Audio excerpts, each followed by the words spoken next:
Hey everyone, welcome back to the channel. If you're new here, welcome as well. Today we'll be starting the OChem second semester series. We'll basically start with mass spectrometry. If you feel like following along, we're using the Organic Chemistry by David Klein, 4th edition. So I just wanted to let you know. Today specifically, we'll focus on mass spectrometry. And so let's get started. For our sections, just to give you an overview, we have the first section is what is it and why do we use it? The second section is how does it work? Third section is how do you read and analyze its data? And finally, what special cases occur? Now, if you stick to the end, there's a little extra bonus that I feel will be helpful for you. So let's get started. What is mass spectrometry, right? It seems like a big term, so let's break it down. So spectro just means a range of data, right? A spectrum. Metry means to measure. And so if you put it together, mass spectrometry is identifying mass of an atom or molecule through measurements that form a range of data. Now, if that was a lot, it'll make sense as we go along. So why do we use mass spectrometry? At a low level, we learn the molar mass of our sample, right? And at a higher level, we understand what makes up our sample and we're able to reconstruct it. And again, if something doesn't make sense here, it'll start to add up as the video goes along for you. Feel free to type any questions, comments, or concerns in the comment section below as well. Now, quick side note, mass spec is a useful tool, but it's usually not enough to give you an exact understanding of what your molecule looks like. So you'll usually have to use other technique, which will help supplement mass spec later. We don't have to touch on those today, but just keep that in mind going forward. Now, let's dive into it. How does mass spectrometry work?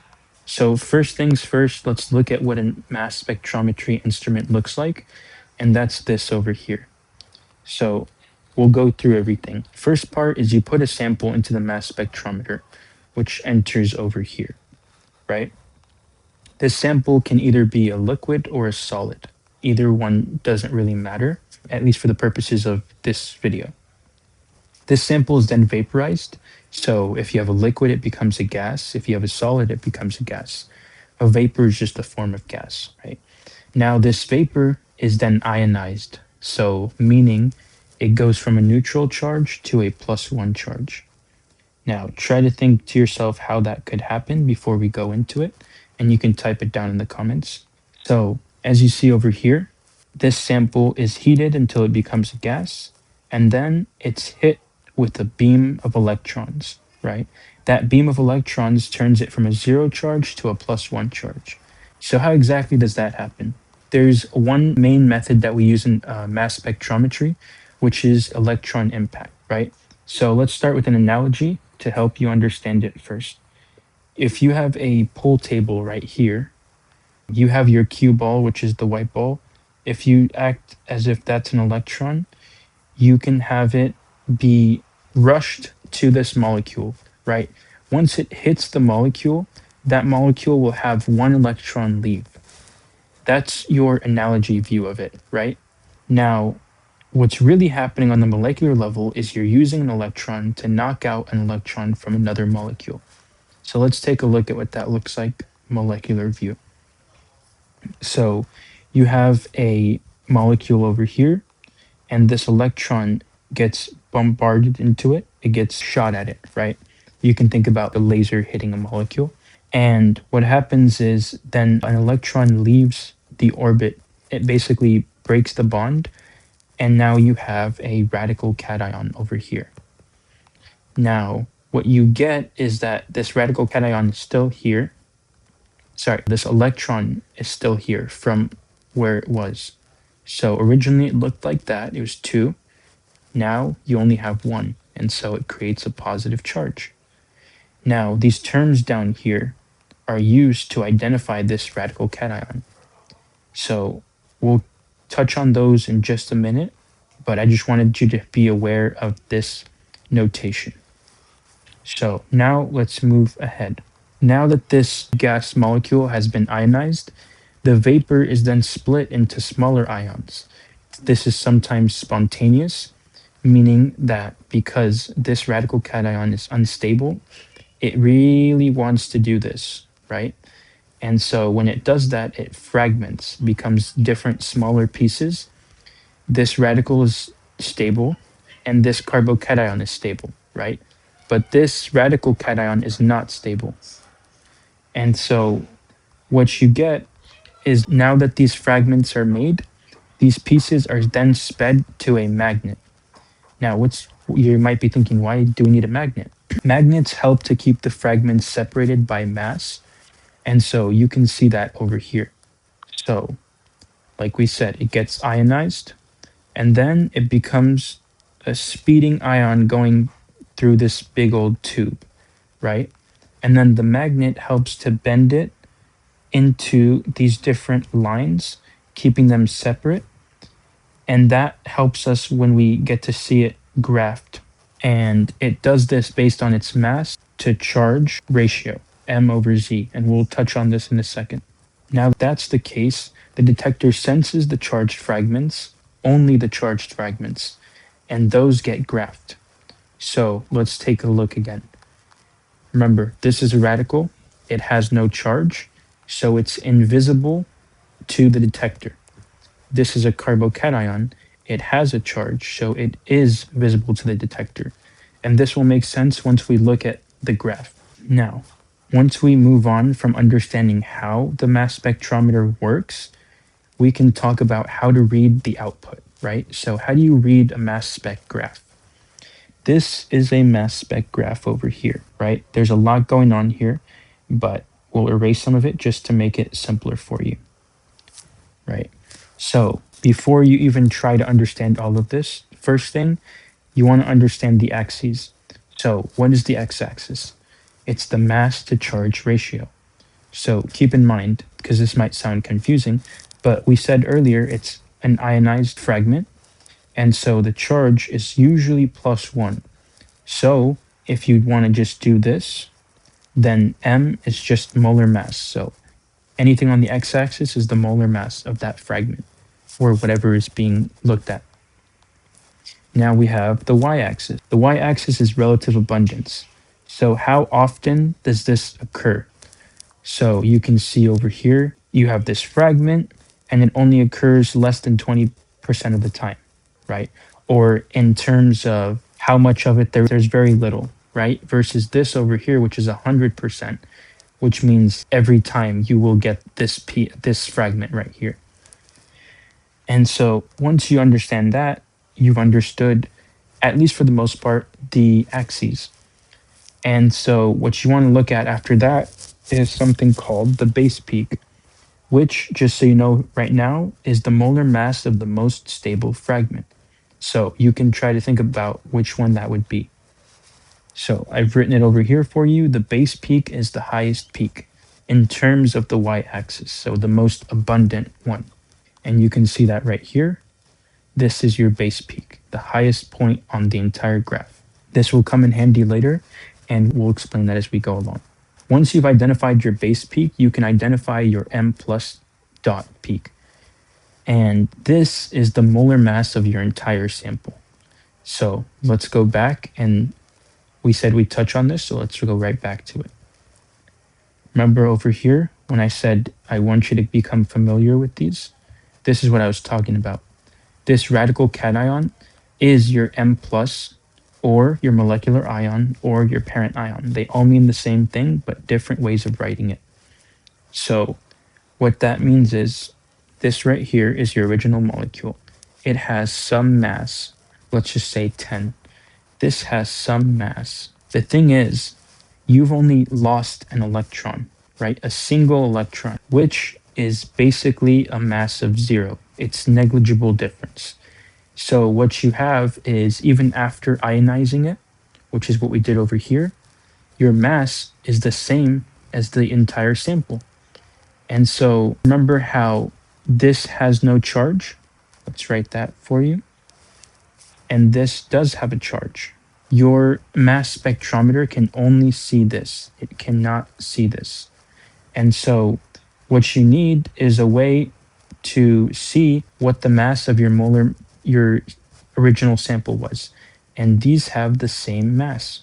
So now if we go back over here, we can identify what our M plus peak is. It's literally the molar mass of the entire sample. So how do we find it? You go on the table and you look for the farthest peak in terms of the x-axis. So we're starting over here. This is the x-axis, and it goes this way, right? So you're going to the right. So you look at all these peaks, oh, a bunch of red lines. Oh, hey, this looks like the last one. Oh, is it this one? Which one's my M plus peak, right? So I'll give you a little tip. Look for the last cluster, right? Don't look for the exact last line, look for the last cluster. And then in that last cluster, look for the highest peak in there. So let's take one more look at it. So we have cluster 1, 2, 3, 4, 5. Cluster 5 is the one to the farthest right. And now that we're in this cluster, let's look at the one that's the most abundant. Look at that, 72. This is our M plus dot peak. This is the one of importance, and our molar mass is 72 of our entire sample. Our entire sample in this case is pentane. So molar mass of pentane is 72. Now that we've identified that, we want to label the rest of the fragments if it's necessary. Sometimes you need it, sometimes you don't. But it's helpful to know how to name the fragments. Remember, our M plus dot is our entire sample, right? Meaning any fragment is less than that, which we see over here as M minus N. So what that means is if you're at 72 over here, and this peak right here is at 57, then this is M minus 15. If this is 43, this is M minus N. If this is, etc. It keeps going on. And so to show you what this looks like, I've written out a few over here. M minus 57 is 15. So where's M50? Figure out where M minus 57 is on the graph. M minus 57 equals 50. So it's right over here. Now that we've gotten more comfortable with reading mass spec graphs, we can move along. So there's a few special cases to be aware of in mass spec, and they're very important, right? We've talked about what the base peak is and the M plus peak, right? But we didn't touch on this one at the end, and if it has any significance. So let's do that now. Before we do that, let's think about what a cluster is. So a cluster is just these group of peaks, right? In the first case, we just completely ignored that and we said this is the most important one, etc. So what are these clusters? A cluster is basically when a fragment has hydrogens, right? So think about this right here. This pentane has a lot of hydrogens. So any place that you cut it, let's use a different color. Any place that you cut this, right? You can lose this hydrogen, etc. And that's what creates this clustering effect of these tiny little peaks right here. It's only a loss of a hydrogen, right? They're not very common, as you can see, but they are happening. Now, one thing that you'll see is that there's also isotopes at play. These also create small peaks around a bigger peak. And so if you were to do the math on this, right, and you cut to here, you would be like, hey, there's 1, 2, 3, 4, 5 peaks, but there's only 3 hydrogens. How could that be? And so what you see is that there's also isotopes at play. There's carbon-12 and carbon-13, which happens very rarely, but it still happens. And we'll touch on that in just a moment. Now, we talked about isotopes just a second ago. So this is going to be helpful. Why are there extra peaks past the M plus dot peak then? Again, isotopes. So let's just look at it. We said this is our M plus dot peak. So then what is this, right? This right here is our M plus 1 plus dot peak.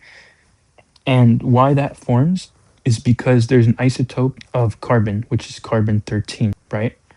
And that means our sample over here is carbon 12. That's normal, right? But there's one case where it's carbon 13, not carbon 12, making it 1 AMU heavier. And so that's why you have a M plus 1 dot plus peak, right? Now, like I said, one extra peak, it's carbon 13 isotope. What if there's two extra peaks, right? What you see over here is, hey, there's a big old peak over here, right? And then there's this peak. And then there's a third peak, right? So it becomes a question of which one is M plus 1, which one is M, etc., right? And so what you see is that if it has two extra peaks, then it's M plus 2. And when you have M plus 2, it can either be an isotope of chlorine or an isotope of bromine. Now, the only way to distinguish between whether the molecule has a chlorine or a bromine is to look at the ratio between M and M plus 2. If it's a 1-to-1 ratio, it's a bromine. If it's a 3-to-1 or 1-to-3 ratio, then it's chlorine. So let's look at that on the graph to make a little bit more sense for you. As you see over here, this is your M, this big one over here. This is your M plus 1. This is your M plus 2. We can ignore the M plus 3 right now. But you see that there's a ratio of 3-to-1. So you can see right there, it's a ratio of 3-to-1. I apologize for that. When you have this 3-to-1 ratio, you know that there's going to be a chlorine. Now, let's go to this one. This is our M, and this is our M plus 2. There's a 1-to-1 ratio. And the reason for that, the same as over here, is that, well, first, this has a bromine, but why is it a 1-to-1 ratio and a 3-to-1 ratio? That's the ratio of these isotopes to each other. And so what you see is there's bromine 81 and there's chlorine 37. So these isotopes are less likely to happen. You also have bromine 79, the normal isotope that we see. This is the limited one, but it's a 1-to-1 ratio because it's basically a 50% chance of either of these forming. So it's a 1-to-1 ratio. That's why we get this right here. Now with chlorine 37, same idea, is there's another isotope of chlorine, which is, there's another form of chlorine which does the same thing, and that one's in a 3-to-1 ratio. So that should help you understand it a little bit. Now, the very last thing over here is this peak right over here at M plus 3. The reason for the M plus 3 is that it has both isotopes. It has a carbon 13, which is the heavier form of carbon, and it has a 37 chlorine, or it has the 13 carbon and the 81 bromine, right? And so that's where you get that very last peak over here. That's your M plus 3, and that's why you would have one of those. So keep in mind, if you see an M plus 3 peak, what it means, if you see an M plus 2, what it means, and identify the ratio. Because if you see an M plus 2, assume there's going to be some sort of halogen. Then from there, you're able to figure out what the ratio is between M and M plus 2. And then you can say, oh, it's a chlorine, or no, it's a bromine. Let's continue on with the special cases. What if the largest peak is at the end, right? Like over here. What you have in this case is a aromatic ring, which is this right here. This is so stable that it will not fragment, and you can see that below. Even if you hit it with an electron, it'll form a radical cation, but it doesn't want to fragment. There's nothing after this. And so what you get is the base peak and the M plus peak are the same thing. And that is shown right there. Now, one last thing to consider. When you're looking at your M plus value, it's an odd number. It has an odd value. So right over here, the molecular weight is 73. Usually it's 72 or 74, and you're confused as to why it's an odd number. This is why we have something called the nitrogen rule. So what this says is anytime there's an odd number of nitrogen, there's an odd molar mass. And this is a big indicator that there's an odd number of nitrogen atoms in your molecule. So keep that in mind when you're trying to identify molecules later on. Now, like I said, there's this bonus at the end over here for people that stayed through the whole video. This is a list of common fragmentations. So as you can see, it's basically just saying if I have minus 15, that's usually a loss of a methyl or a loss of an ethyl, etc., and going down the list. And then same thing over here. If I have M minus 35, I've lost 35, so that's a chlorine. I've lost 79, so that's a bromine. So this is just a helpful table to use. Now, how do you use this exactly? Because it may seem confusing at first. So same steps as before. Identify the M plus mass, label the base peak, and then it can help you find important peaks, right? If you're having trouble with looking at the clusters and figuring out which ones have importance, this can help you to identify the important peaks because you'll be like, minus 15 is usually loss of a methyl, so I'm assuming it's somewhere at this range, right? The other thing it can help you do is use the peak numbers. So if you already know what the important ones are, you can say, that means I lost a methyl group or I lost an ethyl group. So this fragment has to be some name, right? So if it's some sort of cation, you will know that, hey, you'll know that you lost a methyl. And so you'll know what the remaining part of the structure is. And this helps with the parent identity. Now, I know that was a long video, and I appreciate you staying till the end. If you could subscribe, leave a comment with anything that you have issues with. This series will continue on next week. So thank you so much for listening. Hopefully you enjoyed and you learned something. If you have any questions, like I said, leave it in the comments below. I'll do my best to answer everyone.